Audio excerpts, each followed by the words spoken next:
Alright, it is time for another unboxing. This time it's the RGB magnetic spotlight. Here's a look at the front of the box.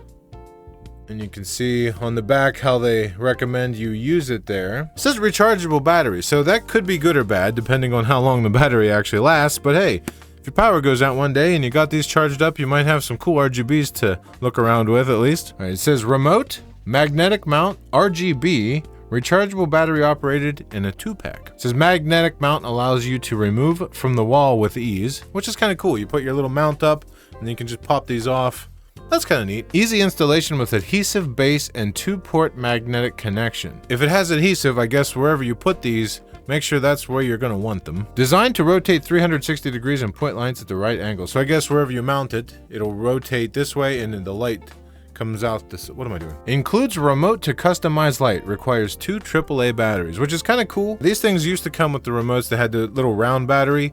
I kind of like that they're just AAA batteries now. And finally, it says rechargeable battery. Never have to worry about replacing lights. The lights themselves are rechargeable, and like I said, that could either be good or bad depending on how long it lasts. Well, I guess there's really not much left to do besides open this thing, huh? So, let's get out the knife and open it. Okay. So I guess there's only 2 little spots here that need cut, so we'll do the one, and we'll do the other. Alright, well that's done. Alright, let's see what's in here.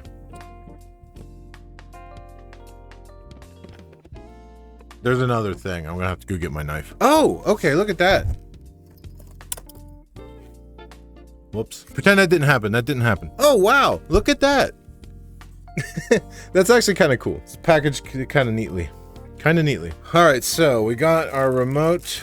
Oh, okay. Here's the adhesive. These are paint destroyers and drywall mutilators. At least from my experience, so be careful where you put these. This remote is very standard looking. It looks like just about every remote you get with something like this. These, I imagine, are... That's not what I was expecting it to be. What? This is what goes on your wall, and I guess the back of the light probably has a hole? What? Okay, this is like soft. Okay, I don't know. We're gonna figure this out. Let me get the lights out here, which you can get a good look at here. It's kind of cool looking though. It's a nice clean look. And then the other one, same as the other. And it looks like, oh, okay, hang on. Little charge cable and the literature. All right, what do we got here? All right, there's a thank you for buying the thing and the contents of the package. Oh, look at that. There's your little picture.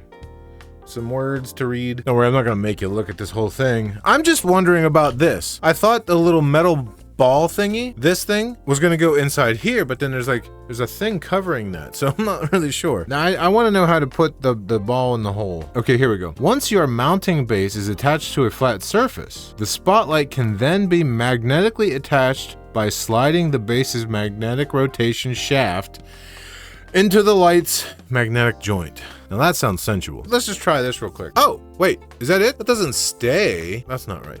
I gotta be smarter than the device. That's the picture they show. Magnetic rotation shaft.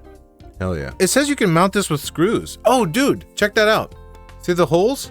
You can use screws too, so you don't have to destroy your wall with adhesive. But I gotta figure out how this works. I like that you could use it on a stand. I will probably never put this on my wall. Okay, if you push it in a little bit further, it seems to stay a lot better. Look at that. Maybe I'm just dumb and I wasn't pushing it in far enough. Get in there. Yeah, okay. Yeah, see? You just gotta shove it in a little bit better. But enough of that. Let's try to turn them on. Is that not a button? It's a touch control. That's why there was no button. If it's touch control, that means these need charged. Note, make sure the product is fully charged before first use. Okay, so I'll be back.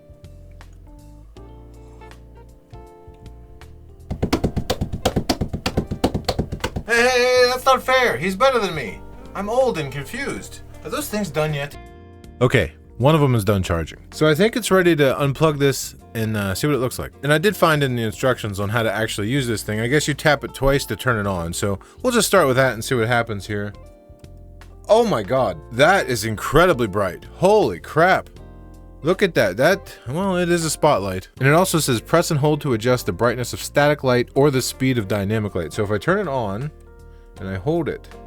Light modes. Ooh, let me turn the lights off so you can see these better. Now I can't see the touch button. Okay, we're on green. The next one should be blue.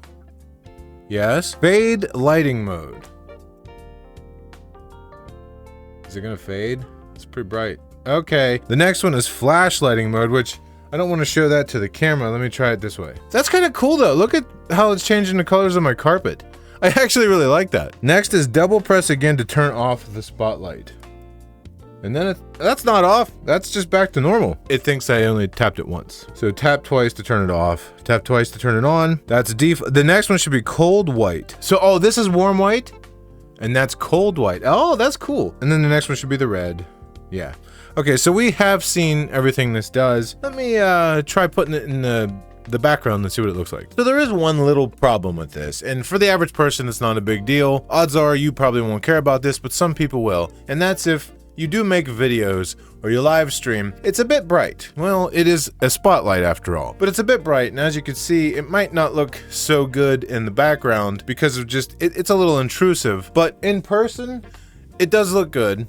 It does what it's supposed to do. It is a spotlight and it does light up the area pretty well. It's just, it might not look the best on camera. Now the buttons on here, they can be a little finicky and sometimes it won't always register that you pressed it the way you wanted to press it, but it's really not that big of a deal. And in general, it works the way it's supposed to. Well, now that it's a little ways away, now might be a good time to try out the remote. Batteries not included. I want to see if there's anything different using the remote than just touching it. The remote also has 3 timer settings. There's 30 minutes, 60 minutes, and 120 minutes. Also, if it's like any other remote, the brightness settings are not going to change like the flash and the fade. It's just for the solid colors. We'll try, but I don't think it's really going to change anything. Let me see what happens. Yeah, all it's doing is changing the speed of how fast it flashes. But if you set it to a solid color and then you hit, well, we'll say brightness up, then it gets brighter.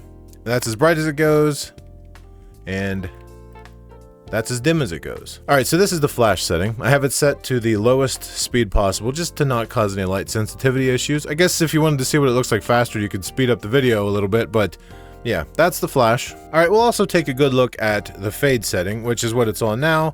It's going pretty slow. The slowest setting is slow. Let's speed that up and see what happens here. It'll blink when it tells you that it's, as far as it goes, and that's pretty much what you can expect with the fastest fade. Now, as I'm doing this, I'm noticing something, that it's changing the carpet a little bit, which I think has some potential for some cool stuff. Let me move this light over to here so it's off camera, and then we'll just see what it does to the carpet. All right, let me get out of the way here. Yeah, you can see that it's a subtle change, and I like that because it's not very intrusive. It's over here shining down this way. It kind of adds a neat little touch to the background without just being right in your face. And that's not even both lights, that's just from one of them. There's a lot of potential here for some pretty neat setups. All right, I put them on the floor here so you could get an idea of what these might look like if you actually put these on your wall to use them as the spotlight. My walls are pretty dark, they're gray, I have a bunch of dark tapestries. So you could imagine if you have white walls or very light walls, this will look pretty bright, it'll look pretty good. But one thing I did notice is even if you hit fade, and they both change at the same time, let me keep changing it, they will eventually kind of go out of sync with each other. I wouldn't expect them to always be the same color because they're probably not going to be. Well, that is unless you press one of the buttons. Then they will be. Another thing I noticed is sometimes when you press the different colors on the remote, it won't always change, but then sometimes it does. You know what I think it is? I think it's just so subtle. It's changing, but so subtly you can't tell. We'll try the blue though too. If you just use the 2 on the ends, that's where you can really tell the difference. Okay, just to clear it up a little bit, the remote was working fine. It's just these first 2 rows of colors are just so similar to each other that I thought it wasn't working when I was pressing it. The remote's fine, it was working. I don't know why I just didn't word it that way to begin with. So these things aren't too bad. I think they're pretty cool. I like that you can screw them onto the wall. You don't have to use the adhesive. They do what they say they're gonna do pretty well. Keep in mind, they are cheap. They're not gonna do any like really fancy things. They'll flash, they'll rotate through colors, they'll be solid color, but that's pretty much all you're going to get out of it. Now, I don't know how long these will actually stay on for. Maybe I'll test that and I'll include it in this video, but you probably could plug this in and just use it plugged in too. So I think what I will do is before I end this video, I will turn these on, I'll leave them on and try to get an idea of about how long it lasted. I'll come back, let you know, and then we'll end this thing. All right, so I did test this thing, and while I was testing it, I noticed that in the book, it actually says working time approximately 2.5 hours, but I got like 4 hours out of this thing. I set it to fade, let it sit fully charged until it died, and it was on for pretty much exactly 4 hours. And it also says the charging time on here is approximately 1.5 hours, and that does seem pretty close. Alright, a couple of other things to keep in mind too. These remotes will interfere with other things that use RGB remotes, because if you didn't notice, at some point that light got turned off. So that might be a problem for you if you have a bunch of other stuff, so you might have to just use the finger thing, or just make sure this isn't in the line of sight of anything else. Also, whatever this is made out of is very prone to getting fingerprints on it, so that's just something to know. Probably not a big deal if you use the remote, but if you're grabbing this and using it, it might get smudgy. It doesn't feel super cheap either. It feels decent. You know, for $10, it's not too bad. Okay, I think that's just about everything that I can show for these things. Hopefully this video was somewhat helpful to you. I had a lot of fun making it, and if you did watch it, I appreciate it. Thank you very much, and maybe I will see you around on the internet again someday. Later.